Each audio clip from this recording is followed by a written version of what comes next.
오늘 하나님 주신 말씀 창세기 22장 1절에서 12절 말씀 되겠습니다.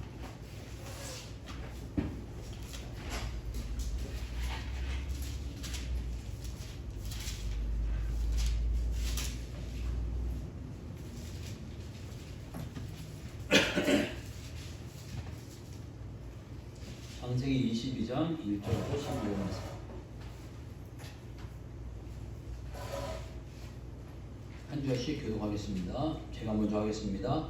그 일 후에 하나님이 아브라함을 시험하시려고 그를 부르시되 아브라함아 하시니 그가 이르되 내가 여기 있나이다. 여호와께서 이르시되 내 아들에게 사랑하는 자 이삭을 드리고 우리의 땅으로 가서 내가 내게 일러준 한 산하 거기서 그를 번제로 드리라. 아브라함이 아침 일찍이 일어나 나귀의 안장을 지우고 두 종과 그의 아들 이삭을 데리고 번제로 쓸 나무를 쪼개어 가지고 떠나 하나님이 자기에게 일러주신 곳으로 가더니 제4년에 아브라함이 눈을 들어 그곳을 멀리 바라본지라. 이 아브라함이 종들에게 이르되 너희는 나귀와 함께 여기서 기다리라. 내가 아이와 함께 저기 가서 예비하고 우리가 너희에게로 돌아오리라 하고 아브라함이 이에 번제 나무를 가져다가 그의 아들 이삭에게 지우고 자기는 왕과 칼을 들고 두 사람이 동행하더니 이삭이 그 아버지 아브라함에게 말하여 이르되 내 아버지여 하니 그가 이르되 내 아들아 내가 여기 있노라. 이삭이 이르되 불과 나무는 있거니와 번제할 어린 양은 어디 있나이까. 아브라함이 이르되 내 아들아 번제할 어린 양은 하나님이 자기를 위하여 친히 준비하시리라 하고 두 사람이 함께 나아가서 하나님이 그에게 일러주신 곳에 이른지라. 이 아브라함이 그곳에 제단을 쌓고 나무를 버려놓고 그의 아들 이삭을 결박하여 제단 나무 위에 놓고 손을 내밀어 칼을 잡고 그 아들을 잡으려 하니 여호와의 사자가 하늘에서부터 그를 불러 이르시되 아브라함아 아브라함아 하시는지라. 아브라함이 이르되 내가 여기 있나이다 하매 사자가 이르되 그 아이에게 손을 대지 말라. 그에게 아무 일도 하지 말라. 내가 내 아들 내 독자까지도 내게 아끼지 아니하였으니 내가 이제야 내가 하나님을 경외하는 줄 아노라. 아멘.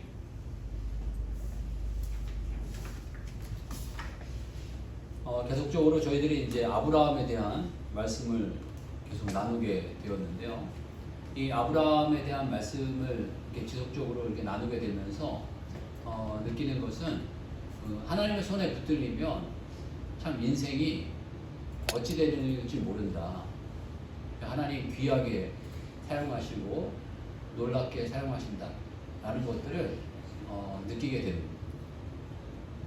하나님께서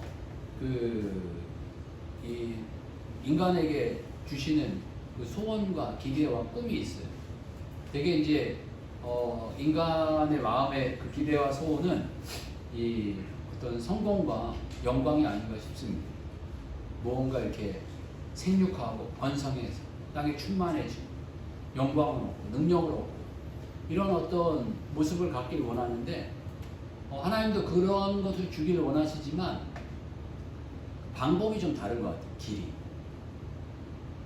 결국에는 얻는 그 꼴은 비슷하지만 어떤 면에서 그 이상이지만 우리가 생각하는 그 길하고는 전혀 다른 길로 이 아브라함을 인도하시고 역사하시는 것을 저희들이 느끼게 됩니다.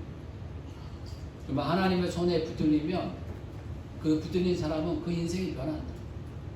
새로워진다. 능력이 있어진다. 우리 생각하는 것 그 이상의 놀라운 모습으로 쓰임받기도 하고 변화되어지기도 하고 귀하게 나타난다 라는 확신을 가지고 저희들이 살아가는 주의 종들이 되시길 주의를 축복합니다.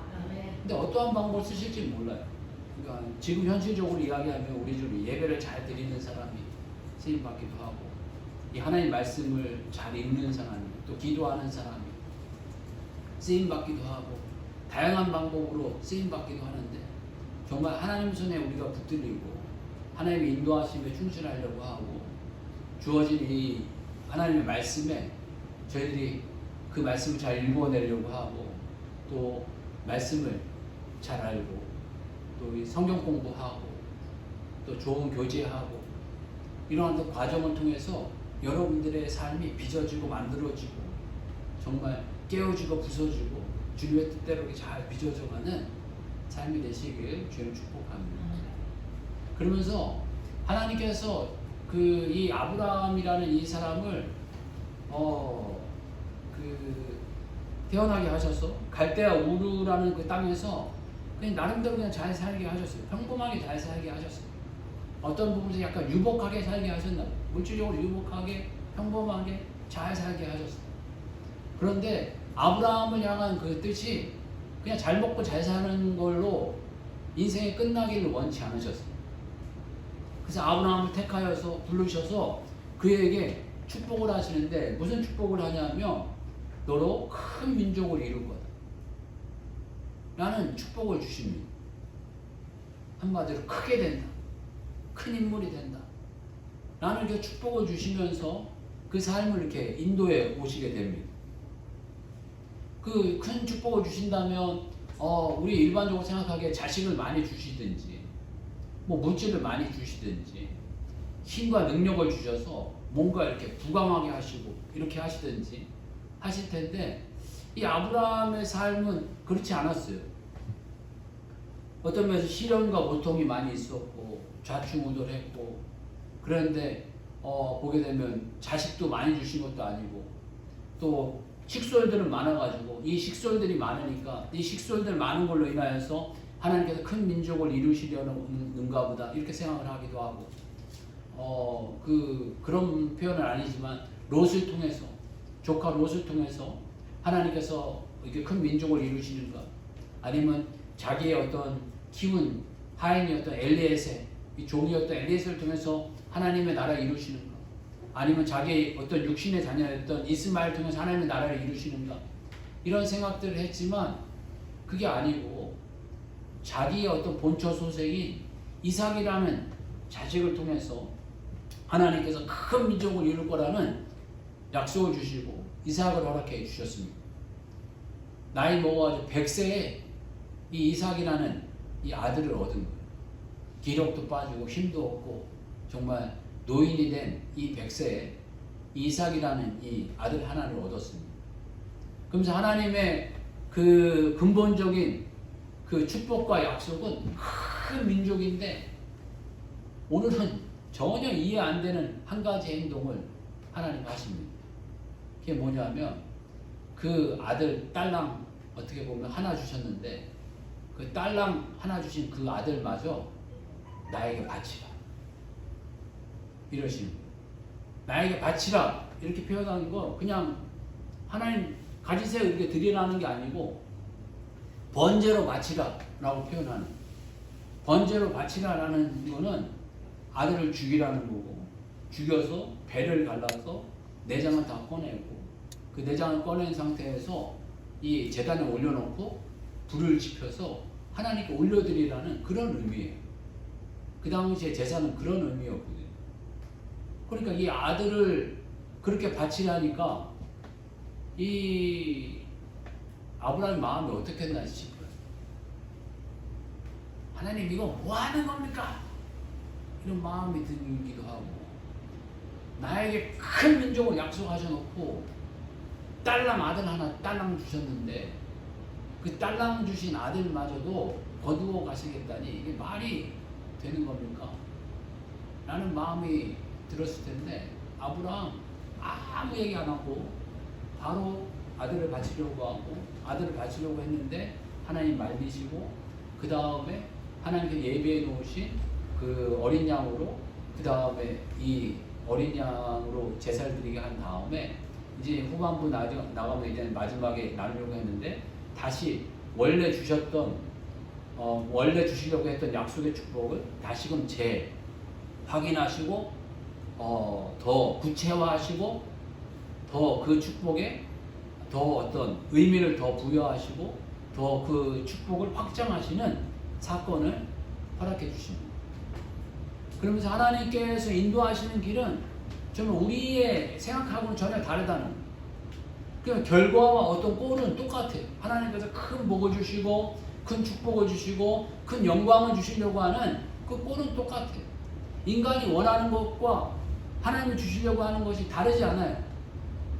하나님은 우리 마음속에 소원을 주셔서 우리를 인도하신다라고 표현하시기 때문에 하나님께서 주시려고 하는 소원을 우리 마음속에 주시는 거예요. 계속 어떤 물질 많은 것을 원하고 영광을 원하고 어떤 능력을 원하고 이런 것들을 우리의 마음속에 자꾸 소원을 주셔서 그 좌충우돌하지만 그 좌충우돌을 통해서 하나님 앞으로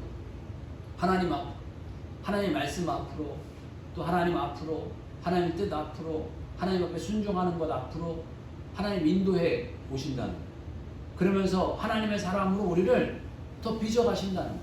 우리의 계획과 우리의 생각과 우리의 어떤 뭔가는 다르지만 하나님께서는 그 결과와 꼴은 똑같아. 어떤 면에서 그 결과와 꼴은 똑같은 것을 넘어서 그 이상의 것을 주시려고 한다는 거예요. 아브라함 어떤 면에서 그냥 자기는 인생 가운데 잘 먹고 잘 살고 그냥 그렇게 살다가 그렇게 죽는 게 인생의 어떤 목표였고 끝이었는지 모르겠어요. 그렇지만 아브라함을 향한 하나님의 계획은 그게 아니었다는 거예요. 아브라함을 향한 하나님의 계획은 크고 놀라운 것이었고 큰 민족을 이루는 것이었고 이 마지막에 이제 보면 더 구체적인 축복이 나오는데 더 구체적이고 더 아름답고 능력 있는 축복을 약속해 주고 계신다는 거예요.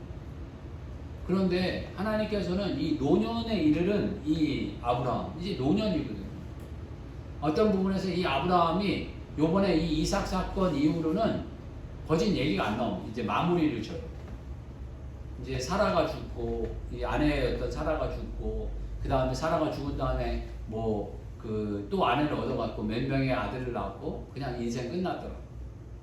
그러니까 이게 이 아브라함의 마지막 사건인데 이 마지막에 이르는 이 아브라함을 향해서 하나님께서 특이한 단어를 사용하십니다. 그게 무슨 단어냐면 시험하시려고 라는 거예요. 하나님께서 우리의 인생 가운데 뭔가 이렇게 시험하시려고 하실 때가 있다는 거예요. 테스트 하실 때가 있다는 거예요. 이 테스트의 이유는 우리가 잘 몰라요. 왜 테스트를 하시는지 정확하게 몰라요. 그렇지만 테스트의 결과는 분명하게 있는데 결과가 뭐냐면 큰 축복이라는 거예요. 나중에 이 테스트가 주어졌는데 이 이삭이라는 이 테스트를 잘 끝난 다음에 결론적으로 이제 나중에 이야기할 텐데 이 테스트를 잘 통과하니까 이 아브라함에게 놀라운 축복을 하나님께 주셨다. 놀라운 축복을 더 구체화하셨다. 라는 것으로 이 테스트는 마무리 짓고 있습니다.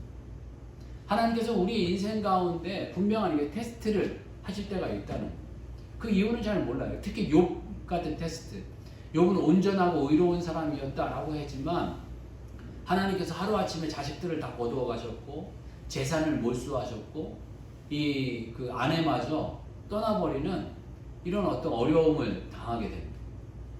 나름대로 욥이 잘 살았어요. 잘 살았고 잘했는데 이런 고난과 어려움의 테스트를 겪게 됩니다. 이 시험을 근데 욥이 그나마 잘 통과합니다.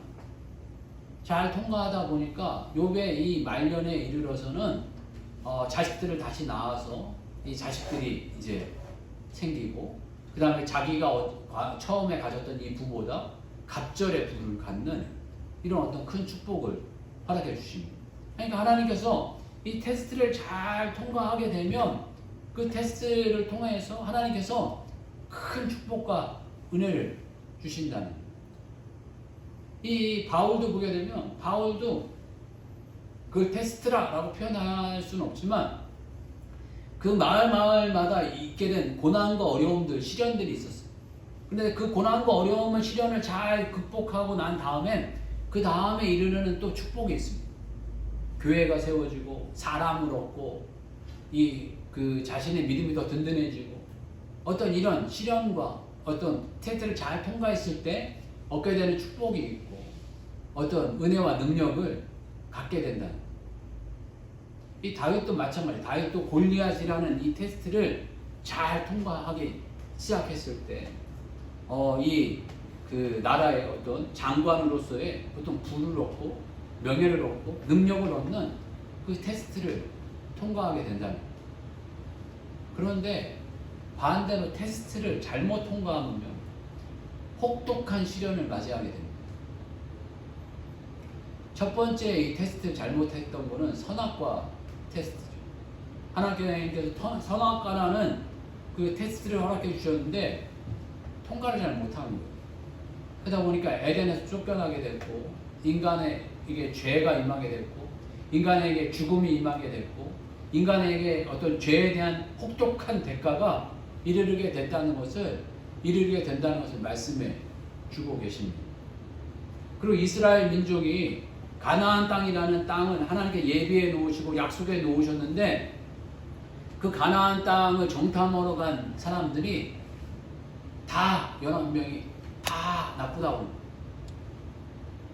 근데 여호수아 갈렙이라는 이 두 사람만 그 땅이 좋다라고 이야기를 했어요. 그런데 사람들이 울고 불고 싫어하고 안 좋다라고 했던 그 이야기와 그 고백, 그 어떤 불신앙 때문에 40년이라는 광야 생활이 시작됐고 혹독한 어려움이 시작됐다는 거예요. 그러므로 말미암아서 새롭게 하나님 앞에 바로 서는 민족으로 하나님께서 이렇게 거듭나게 해 가신다는 거예요. 우리의 인생에 어떤 면에서 크고 작은 테스트들이 있게 됩니다. 그 테스트들이 있을 때 우리가 정말 잘 통과하게 되면 정말 큰 축복을 얻게도 되고, 우리가 믿음이 성장하게도 되고, 더 능력 있게도 되지만, 이 테스트를 잘못 통과하다 보면 그 혹독한 대가를 치르게 된다는 것 또한 저희들이 기억해야 하겠습니다. 그리고 하나님께서는 우리들에게 감당할 시험만 허락해 주신다, 분명히 말씀하고 계십니다. 고린도전서 10장 13절 보게 되면, 사람이 감당할 시험 밖에는 너희가 당한 것이 없나니 오직 하나님은 미쁘사 너희가 감당하지 못할 시험 당함을 허락하지 아니하시고 시험 당할 즈음에 또한 피할 길을 내사 너희로 능히 감당하게 하시느니라 하고 표현하고 계십니다. 이 아브라함에게도 그 하나님께서 순종하게 하셨지만 이 두 가지의 테스트가 있지 않았나 싶습니다. 이 하나의 테스트는 이 아브라함을 하나님께서 너희 본토 지척 아비집을 떠나서 내가 지시할 땅으로 가라. 그래서 잘 순종했어요. 거기까지 순종해가지고 가나안 땅에 딱 입성을 했는데, 가나안 땅에 얼마 있었는지는 모르지만 얼마 있다 보니까 이 기근이 일었어요. 경제적으로 어려워졌다는 거예요. 먹고 살 길이 막막해졌어요. 그러니까 이 가나안 땅을 버리고 애굽으로 내려가요. 이 애굽으로 내려갔더니 이 사람들이 그 당시에 왜 그랬는지 모르겠는데, 하여간 이 아내를 뺏길 것 같은 두려움이 이 심리적으로 오게 됐어요. 그 이 심리적으로 오게 돼가지고 이 아내를 누이라고 속여서 목숨을 구합니다. 그래서 이 아내를 이 바로 왕에게 빼앗깁니다. 이 아내를 빼앗기긴 했지만 그래도 목숨은 건졌어요. 근데 아내를 빼앗긴 이 수치를 겪다가 나중에는 하나님께서 이 아내를 다시 돌려주셔서 아내를 회복하는 사건이 있게 됐지만, 이게 그 아브라함의 어떤 테스트라면 테스트가 아니었나. 이 가나안을 떠난 거, 그리고 사람이 두려워서 아내를 누이라 속인 거, 이런 어떤 테스트를 잘못 통과해서 굳이 그렇다라고만 표현하기는 어렵지만 이 아들을 얻는 게 25년이라는 기간이 걸립니다. 오랜 기간이 걸립니다. 이 테스트를 잘 통과했어야 되는데 잘못 통과했기 때문이 아닐까, 이런 마음도 가져보게 됩니다. 그래서 하나님께서 우리들의 인생 가운데 이 시험하시고 테스트를 주실 때 그 시험하실 때 그 특징들이 좀 있는데, 그 특징 중에 하나는 그 뭐냐 하면, 인간의 생각으로서는 이해가 되지 않는 영역이라는, 이 테스트가 이해가 잘 안 된다는, 이 시험인 거는 아는데 이렇게 머리로서 이해하면 이해가 안 된다는, 이 하나님께서 이삭을 바치라 이렇게 이야기하는데 이성적으로 이야기를 하면 이해가 안 되는 사건이에요. 하나님의 사건은 이해할 수 없는 사건이에요. 테스트는 이해할 수 없는. 왜 라는 단어를 자꾸 붙이면 이해할 수 없어요. 이 이삭이라는 그 아들을 왜 바치느라고 하시는데요? 왜? 납득이 되게 좀 얘기를 해주세요. 라고 이야기하면 납득이 안 돼요. 납득할 수 없어요. 그게 하나님의 테스트의 특징입니다. 선악과를 거기다 왜 두셨는데 왜 두신 겁니까? 뭐 여러 가지 이유를 댈 수는 있겠죠. 그렇지만 그건 어떤 부분에서 그냥 우리 인간적인 측면에서 이해하려고 하는 거고, 정말 하나님께서 왜 두셨는지는 저희가 정확하게 이해할 수 없어요. 욥의 사건도 보면 왜 굳이 왜 그 욥에게 이런 고난을 주시고 어려움을 주시는다. 의롭고 경건하고 온전한 사람이라면 그렇게 살자고 그냥 그렇게 가면 되잖아. 그런데 욥을 그렇게 안 놔두신다. 이 아브라함도 하나님께서 그냥 축복하시려면 그냥 갈대우르에서 그냥 그렇게 살다가 그냥 밥 먹고 그냥 부자 되어 그냥 살다가 자식 몇 명 나놓고 그냥 죽으면 되잖아요. 그런데 하나님께서 굳이 그냥 아브라함을 끌어내셔서 이 25년이라는 기간 동안의 훈련을 거쳐서 이 이삭을 낳게 하시고, 이삭을 낳게 하신 다음에 이삭을 낳은 게 한 13살에서 한 28, 그 사이가 아니었겠나, 심하게는 그렇게까지 표현하는데, 그렇게까지 이 아들 하나만 딸랑 나놓게 하신 다음에 이 아들을 죽이시게 만드시는 이 테스트를 허락해 주신 거는 이성적으로는 도저히 이해할 수 없는 그런 사건, 사고와 상황을 하나님께서 허락해 주신다는 거예요. 정말 우리 하나님의 그 테스트는 이성적으로 판단하고 이해하면 이해가 안 되는 것이 하나님의 테스트의 특징 가운데 하나입니다. 그리고 두 번째는 하나님의 테스트 하실 때 하나님의 그 테스트에는 핑계의 포인트가 있습니다. 핑계의 포인트라고 표현하는 것은 변명할 수 있는 여지가 생긴다는 거예요. 이 아브라함이 받았던 테스트, 아까 말씀드렸듯이 두 가지의 테스트가 있어요. 하나는 가나안 땅에 잘 가서 하나님께 순종해서 그 가나안 땅에 잘 얼마 기간 잘 머물렀는데, 오랜 기간 머물렀는지도 몰라요. 뭐 5년, 10년 머물렀는지도 몰라요. 그렇게 잘 머물렀는데 기근이 너무 심하게 든 거예요. 환경이 너무너무 어려운 거예요. 살 길이 막막한 거예요. 가축들은 죽어가요. 그랬으면 살 길을 찾아가는 게 맞는 거잖아요. 핑계대는 게 맞는 거죠. 하나님, 제가 이제 여기서 더 머무를 수 없습니다. 살 길 찾아가겠습니다. 제 인간적인 노력을 하겠습니다. 이건 뭐 합당한 이유입니다. 그렇지만 그 가나안 땅에 하나님 머물게 하신 게 아니었나, 이런 생각을 갖게 됩니다. 이 사건에서도 포인트가 있다라고 저는 생각합니다. 이삭의 사건에도 포인트가 있는데, 이삭의 사건의 그 포인트의 하나는 이삭의 물음이 아닐까 싶습니다. 7절하고 8절을 보게 되면 이삭이 아버지 아브라함에게 말하여 이르되 내 아버지여 하니 그가 이르되 내 아들아 내가 여기 있노라. 이삭이 이르되 불과 나무는 있거니와 번제할 어린 양은 어디 있나이까. 아브라함이 이르되 내 아들아 번제할 어린 양은 하나님이 자기를 위하여 친히 준비하시리라 하고 두 사람이 함께 나아가서. 사실 이 얘기를 안 써도 돼요. 안 써도 되잖아요. 이 사건은 안 써도 돼요. 그런데 이 사건을 굳이 이 이야기를 써놨어요. 이 아브라함이 정말 아들을 이렇게 잘 바쳤으면은 그냥 아침에 일어나가지고 저녁에 하나님께서 그 아브라함에게 그 아들을 바치라 했더니 그 아브라함이 일어나서 이삭을 데리고 모리아산이라는 곳으로 가가지고 이 아들을 바쳤더라. 그럴 때 바치려고 할 때 하나님께서 나오셨더라. 이렇게 했으면 되는데 굳이 이 얘기를 써놓은 거예요. 이 상황이, 이 아브라함의 마음이 얼마나 이 갈등이 들었을까, 이런 생각이 들어요. 아버지 이렇게 불렀을 때 이 아브라함의 이 마음이 평상시와는 다르게 철렁하는 마음이 들지 않았을까? 어떤 면에서 이 아버지 불렀을 때 이 아버지란 이 단어가 내 생애에서 마지막으로 들어보는 단어가 아닐까? 아들아, 내가 여기 있노라 라고는 이 얘기 그 속에 여러 가지 의미가 담겨 있지 않을까? 네가 지금 죽음으로 가지만 내가 정말 끝까지 함께 하고 싶어. 내가 마지막까지 너하고 함께 하고 싶어.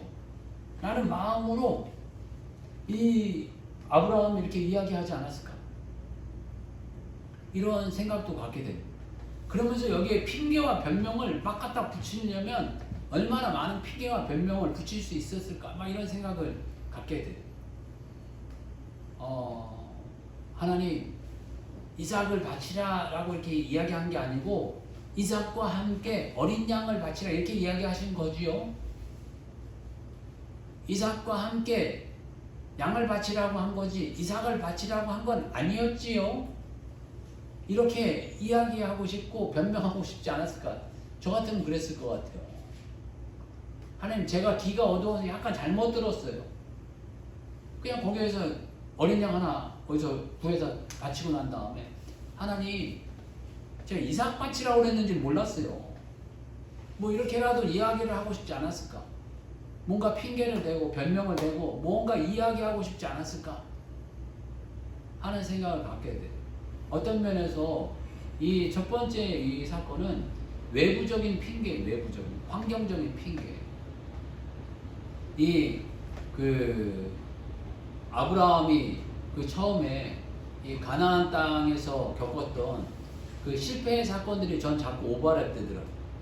뭐 어거지로 끼워 맞추는 부분도 없지 않아 있지만 가나안에 머물라고 그랬더니 머물지 못하고 떠나버렸던 이 아브라함 이 모습을 생각해 보게 되면서 외부적인 어떤 이 기근이라는 이런 어려움이 있으니까 그 어려움을 피해 가려고 했던 이 아브라함의 이 모습, 이삭이 제 심금을 울렸어요. 이삭이 이런 이야기를 하고 싶지 않았을까 하는 생각을 갖게 되고요. 또 하나의 갈등의 장면은 이삭을 묶는 장면입니다. 보게 되면 9절에 보게 되면 하나님이 그에게 일러주신 곳에 이른지라 이 아브라함이 그곳에 제단을 쌓고 나무를 버려놓고 그의 아들 이삭을 결박하여 제단 나무 위에 놓고 라고 표현하고 있습니다. 이 아들을 결박하면서 이 아브라함은 어떤 마음이었을까 이런 생각을 갖게 됩니다. 결박을 좀 느슨하게 이렇게 풀어놓고 싶진 않았을까. 내가 너를 죽이려고 하거든 손을 팍 꺼내가지고 나를 팍 밀쳐버려라. 아니면 결박하면서 거부해라. 결박하지 못하게 거부해라. 도망가라. 이런 마음도 들지 않았을까 싶어요. 하나님, 제가 얘를 죽이려고 결박을 하려고 했는데 얘가 도망갔어요. 도망가서 얘를 못 잡았어요. 도망가서 제가 제단에 이 아이를 하나님께 드릴 수 없었습니다. 나는 어떤 뭔가 변명의 여지를 막 만들고 싶지 않았을까 이런 생각을 갖게 됩니다. 그런데 이 약간 이 묵묵한 이 이삭은 그 13살에서 뭐 28살이 되지 않았겠냐라고 이야기하는 이 13살 된 이 천방지축일 것 같은 이 이삭이 아무 말 안 하고 이 아버지의 뜻에 순종하는, 그리고 어떤 면에서 28이 되었으면 이 100세가 넘어간 이 그 아버지를 제압해 버릴 수도 있었던 이 아들이 아무 말 안 하고 아버지의 손에 결박을 당하는,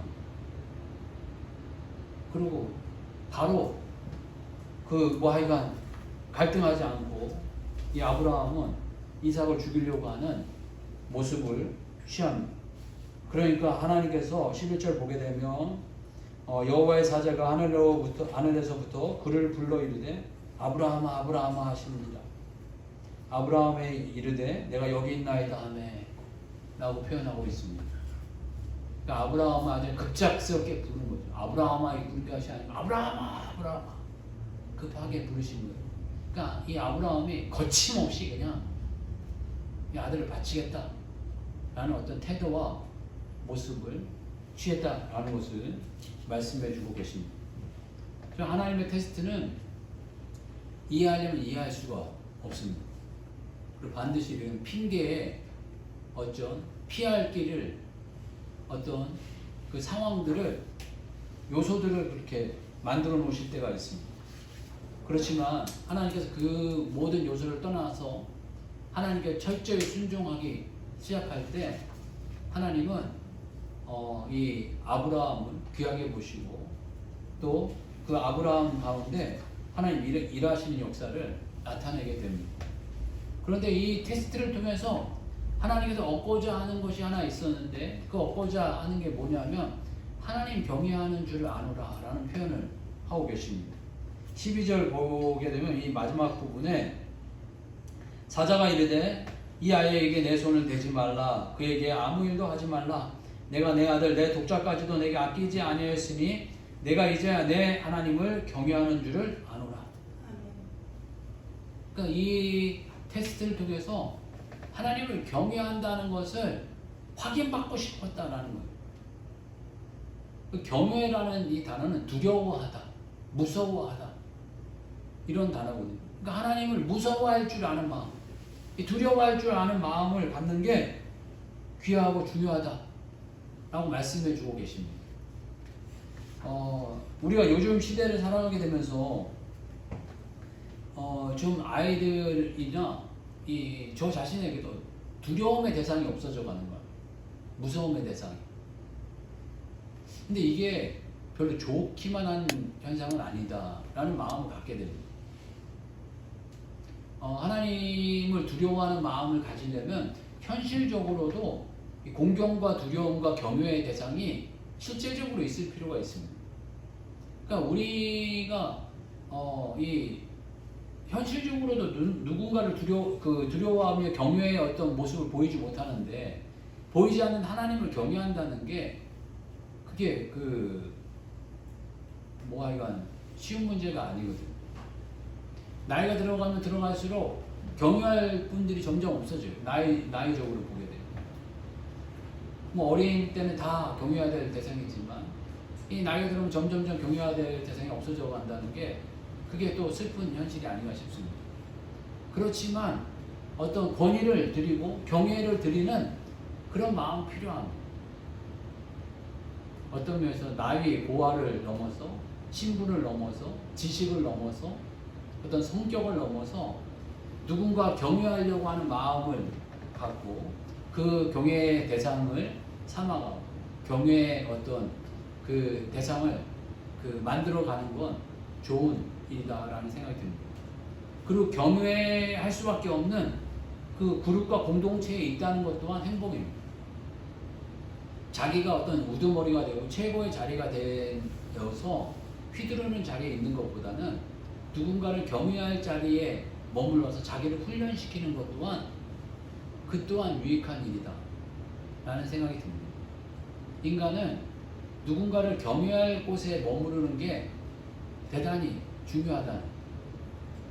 인간은 통치자가 아니고 판단자가 아니고 어떤 결정자가 아니고 선악과를 따먹은 이 죄악된 인간은 자기가 죄인인지 모르고 뭔가 선악을 구분해, 판단해, 비판해, 평가해. 인간은 절대로 평가자가 아니고 평가를 받아야 될 사람. 자기의 인생을 끊임없이 평가받고 들어보고 경외와 두려움의 대상을 깨닫고 섬겨야 돼. 그런 어떤 종으로서의 존재라는 것을 절대 잊어서는 안 돼요.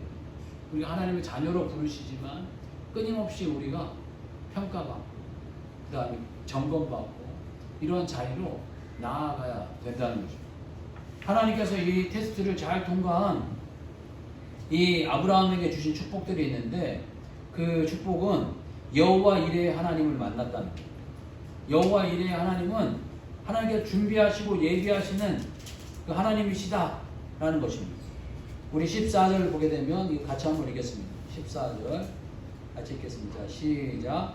아브라함이 그 땅 이름을 여호와 이레라 하였으므로 오늘날까지 사람들이 이르기를 여호와의 산에서 준비되리라 하더라. 아멘. 이 아들 대신에 이 뿌리 걸려 있는 그 수량을 잡아다가 이 제단에 그 하나님께 예물로 드리게 되거든요. 그러니까 하나님께서 예비하신다, 준비하신다 이런 하나님이신 것을 알게 되었고 이제 구체적으로 하나님께서 그 16절서부터 18절까지 그 하나님께서 주시려고 했던 그 처음의 복을 더 구체화하십니다. 우리 16절에서 18절까지 한 절씩 교도가 제가 먼저 하겠습니다. 이르시되 여호와께서 이르시기를 내가 나를 가리켜 맹세하노니 내가 이같이 행하여 내 아들 내 독자도 아끼지 아니하였은즉 내가 네게 큰 복을 주고 내 씨가 크게 번성하여 하늘의 별과 같고 바닷가의 모래와 같게 하리니 내 씨가 그 대적의 성문을 차지하리라. 18절도 같이 하겠습니다. 또 내 씨로 말미암아 천하 만민이 복을 받으리니 이는 내가 나의 말을 준행하였음이니라 하셨다 하니라. 아멘. 하나님께서 큰 복을 주겠다. 그리고 너를 축복하는 자에게 복을 주고 너를 저주하는 자에게 저주하겠다.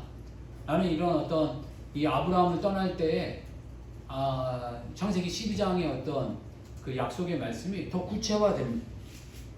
첫 단어는 똑같아요. 큰 복을 주고 그렇지만 더 이제 구체화하셔서 내 씨가 크게 번성하여 하늘의 별과 같고 바닷가의 모래 같게 하리니 그러니까 어마어마하게 만들어 주겠다.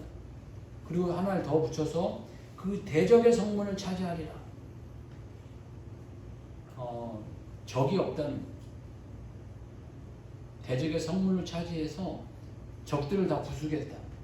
이런 어떤 말씀을 주시고 그리고 더 이제 구체화하시고 더 능력 있게 하셔서 내 씨로 말미암아 천하 만민이 복을 얻으리니 라고 표현하고 계시고 내가 나의 말을 준행하였음이라 라고 표현하고 계십니다. 아브라함이 갈대아 우르에 있었을 때는 정말 그냥 평범한 하나의 사람이었습니다. 평범한 사람의 인간이었을 뿐이고 평범하게 살다가 평범하게 죽기를 원했습니다. 그렇지만 하나님께서 아브라함을 택하여 부르시고 붙잡으셔서 그 오랜 시간 훈련과 연단의 시간을 통하여서 하나님께서는 아브라함을 어떤 역사의 주역으로 또 그 시대를 이끄는 사람으로 이 아브라함을 이끌어내시고 변화시켜 주시고 축복해 주시는 모습을 드러내 주십니다. 저희들의 인생이 정말 하나님의 손에 이렇게 붙들려서 하나님께 그 귀에 쓰임 받아가고 그 이유와 근본이는 하나님의 말씀을 준행했기 때문이다. 하나님의 말씀을 귀하게 여겼기 때문이다. 라고 이렇게 말씀해 주고 계십니다.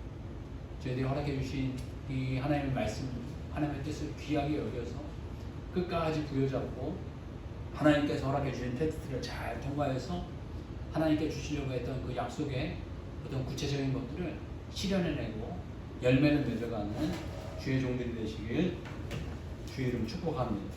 같이 한번 기도하겠습니다. 기도할 때 하나님 아브라함에게 허락해 주셨던 이 복들을 저희들에게 허락해 주시고 저희들에게 아브라함에 허락해 주셨던 이 테스트들을 저희들이 잘 통과해서 그 복들을 더 구체화하고 실현해가는 삶이 되게 해달라고 같이 한번 기도하겠습니다. 주여 한번 해주고 같이 기도하겠습니다.